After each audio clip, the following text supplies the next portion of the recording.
Hello, everyone. I hope your week's off to a good start. This is Sneer here with Jewish Uncensored. Today, we're going to be looking at a video about tabling from university, something that any Israel activist can tell you they've been through. Brings back to my university days. So tabling is basically mainly focused on bringing a perspective to people who don't have a set perspective on the topic in hand. There are people who are on the fence or genuinely uninformed. And the rule is that generally 80% of the people are either already for or against, or are going to do anything to change their mind about the matter. But there's 20% in the middle that you're trying to like sway them and like really get them to pay attention to facts that they're otherwise not hearing from one side or the other. So again, you're going to get a lot of crazies at the table like we're going to see in this video. And again, it's mainly to shake up people's perspective and take them out of that media-built facade that they've had built through the media or different propaganda. Let's see what they have to say. I don't understand. So you're Muslim, I am, yeah. but you live in Israel. I do, yeah. Are you Zionist? I am, yeah. I am an Arab Muslim who lives in Israel. Ask me anything.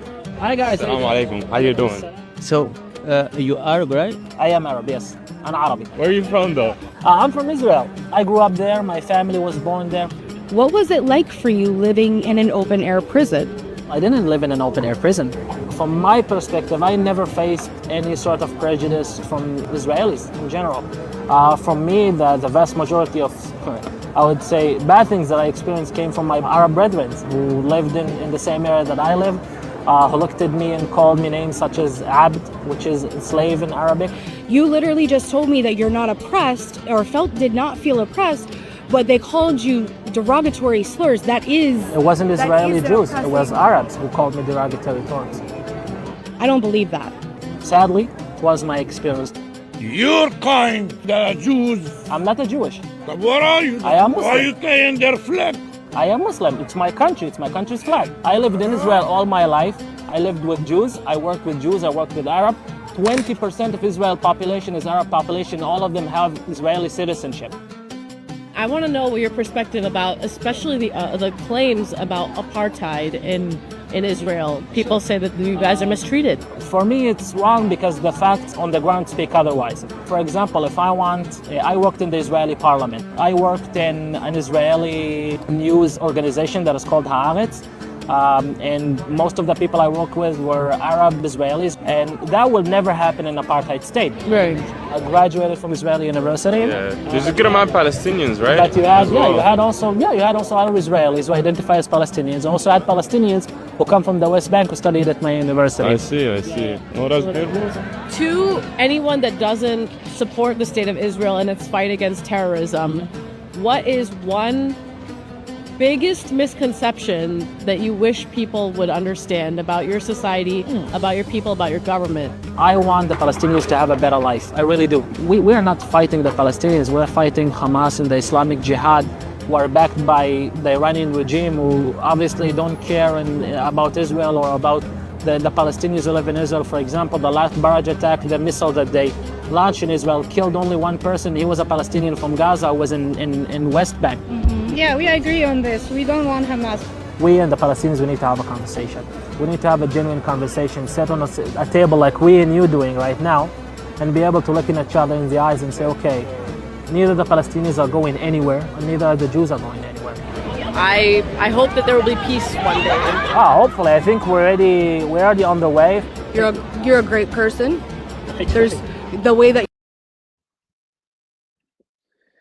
There you have it. Again, tabling, not for the faint of heart. You have to know what you're saying before you get out there and deal with a lot of the crazy people and the uninformed who you want to have a good impression on.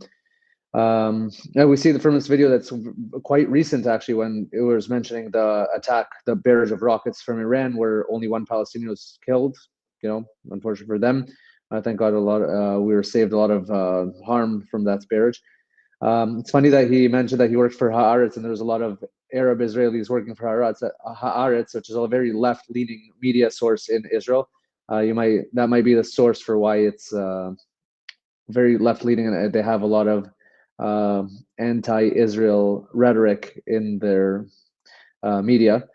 Funny enough.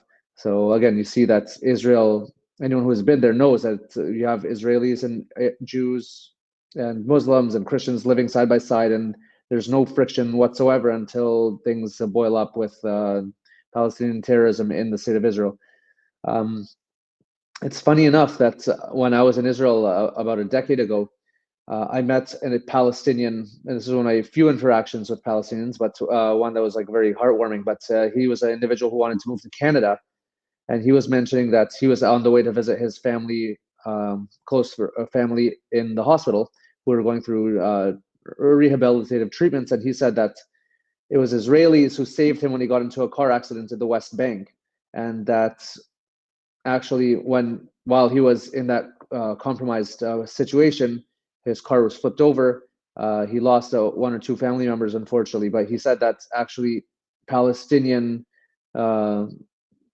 people who lived in the different villages actually came, saw this wreckage, took their purses and their belongings, and there was Israelis who came to save them and send them to Israeli hospitals. So again, you see that there are a lot of people who do understand this, that they're going through challenging times, and that a lot of the terrorism and things like that is a part of their culture, unfortunately. But they realize that this is not a way to live their lifestyle, and they want to get away from it. So again, this is something that we really have to focus on. Again, the universities are a very big battleground these days when it comes to news and getting our perspective out there. And again, that's why we're doing what we're doing here on Israel Uncensored. So please don't forget to like, subscribe, and we'll catch you soon.